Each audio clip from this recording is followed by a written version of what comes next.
প্রথম কথা হচ্ছে এরকম একটা কথা এসেছিল যে টাকা ব্যাংকে কেন রাখবো।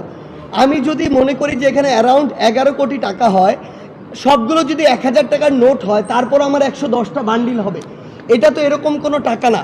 এখানে একটা 5 বছরের বাচ্চার ব্যাংকের 1 টাকা 2 টাকার পয়সাগুলোও ছিল, 5 টাকা 10 টাকা নোটও ছিল, 20 টাকা 100 টাকা নোটও ছিল। দেখা গিয়েছে যে 1 কোটি টাকা যদি একদিনে কালেক্ট হয়ে থাকে, সেইখান থেকে আমাদের এই জায়গায় প্রায় 2 বস্তা 3 বস্তা বা কার্টুনে এরকম টাকা ছিল।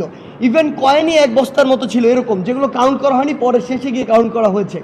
তো এই যে টাকাগুলো, আমরা কেউ হলে থাকি, কেউ মেসে থাকি, কেউ হোস্টেলে থাকে, অথবা ইভেন যদি কেউ বাসাতেও থাকে, এই টাকাগুলো কেউ রাখার জন্য সিকিউর ফিল করবে না। ইভেন এগুলো যদি কোনো কারণে একটি দুর্ঘটনা হয় বা টাকাগুলো চুরি হয়, এই টাকাগুলো দেওয়ার মতো তো তার সামর্থ্য নাই। সেই জায়গা থেকে এটা সবচেয়ে সিকিউর ছিল যে ব্যাংকে রাখা, এই কারণে আমরা ব্যাংকে রেখেছি। কে